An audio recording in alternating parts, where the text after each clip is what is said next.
혹시 이런 생각 해보신 적 있으세요? 우리는 왜 늙는 걸까? 그리고 만약에 이 노화가 피할 수 없는 운명이라면 어떨까요? 오늘 이 시간에는요, 시간을 되돌리려는 과학계의 정말 놀라운 도전을 한번 깊숙이 들여다보려고 합니다. 이게 정말 엄청난 결정이었어요. 이 순간부터 노화는 그냥 받아들여야 하는 게 아니라 우리가 관리하고 어쩌면 치료까지도 할 수 있는 질병이 된 거죠. 막대한 연구 자금이 이 분야로 흘러들어올 길을 열어준 역사적인 순간이었습니다. 자, 바로 이 질문. 노화가 질병이라면 치료법도 있을까?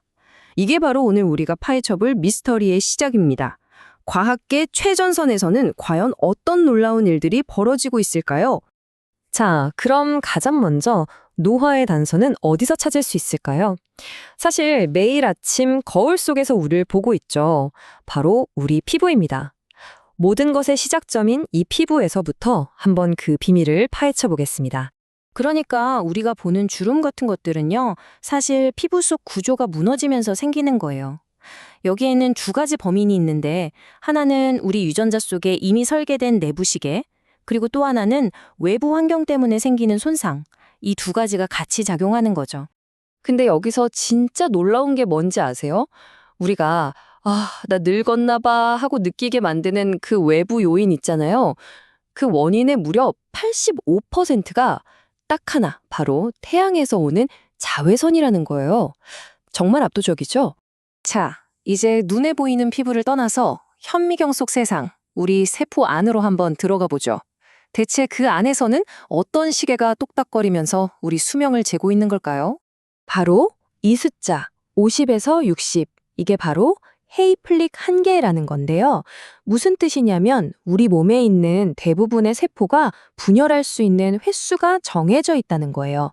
딱 이 정도 분열하고 나면 영원히 멈춰버리는 거죠. 아니 그럼 대체 뭐가 이 횟수를 정하는 걸까요? 그 비밀은 바로 텔로미어라는 녀석한테 있습니다. 이게 뭐냐면요. 우리 유전 정보가 들어있는 염색체 끝에 달린 보호캡 같은 건데 딱 신발끈 끝에 달린 플라스틱 팁, 그거 생각하시면 돼요. 이 과정이 진짜 기가 막히게 정교해요. 자, 1단계, 아주 건강한 세포가 있죠. 텔로미어도 길고요. 2단계, 이 세포가 분열을 합니다. 근데 3단계, 바로 이때마다 텔로미어가 신발끈 팁이 닳듯이 조금씩 짧아져요. 그러다 약 50번쯤 분열하고 나면 4단계처럼 텔로미어가 너무 짧아져서 위험한 상태가 되는 거죠. 그럼 5단계. 세포는 더 이상 분열하면 유전 정보가 망가질 걸 아니까 스스로 분열을 멈춰버립니다. 일종의 은퇴 선언인 셈이죠.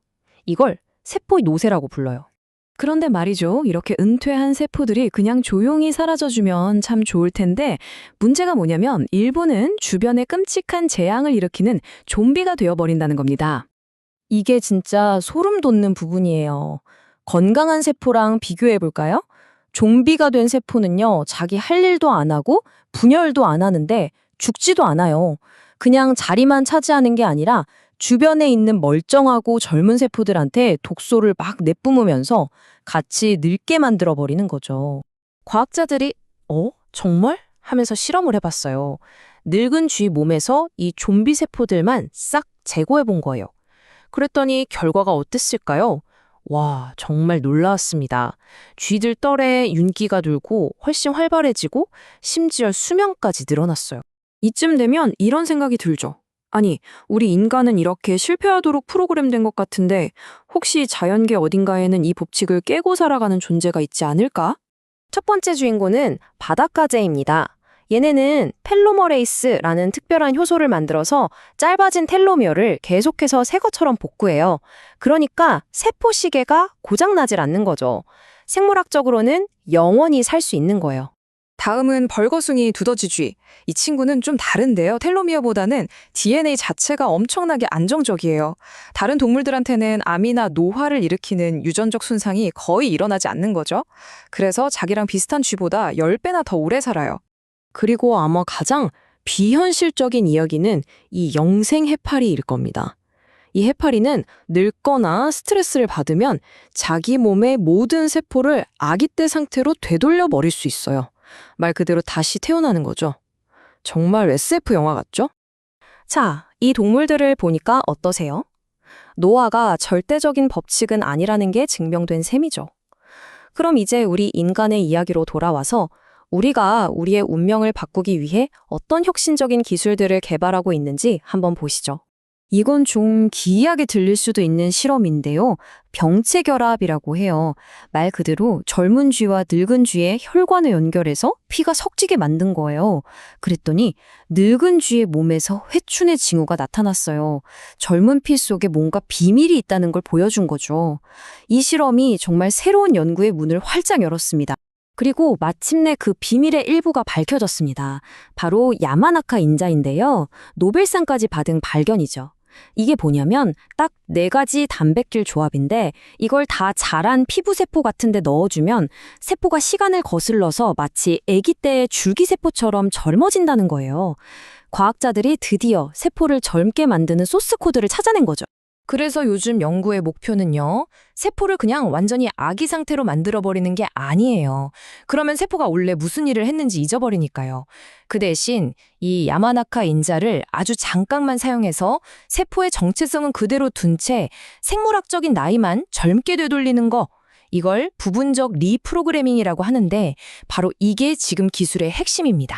이런 기술들 때문에 지금 최고의 과학자들 사이에서 진짜 뜨거운 논쟁이 벌어지고 있어요. 한쪽에서는 이런 신기술 덕분에 지금 살아있는 사람 중에 150살까지 사는 사람이 나올 거다라고 장담하고요. 다른 한쪽에서는 아니다, 우린 이미 120살이라는 생물학적 한계에 부딪혔고 더 나아가긴 힘들다 하고 맞서고 있죠. 여러분은 어떻게 생각하세요? 자, 오늘 긴 여정을 한번 정리해볼까요? 첫째, 노화는 그냥 낡는 게 아니라 정교하게 짜인 생물학적 과정이라는 것. 둘째, 우리 세포 안에는 텔로미어라는 시계가 있다는 것. 셋째, 좀비 세포가 노화를 확 앞당긴다는 것. 넷째, 자연에는 이 법칙을 거스르는 생명체도 분명히 존재한다는 것. 그리고 마지막으로 가장 중요한 거죠. 과학기술이 이제 노화를 늦추는 걸 넘어서 아예 되돌리는 걸 목표로 하고 있다는 사실입니다. 우리는 지난 수천 년 동안 어떻게 하면 더 오래 살 수 있을까를 물어왔습니다. 하지만 이제 과학이 그 답을 찾아가고 있는 지금 우리는 새로운 질문을 던져야만 합니다. 과연 우리가 그래야만 할까? 하고 말이죠.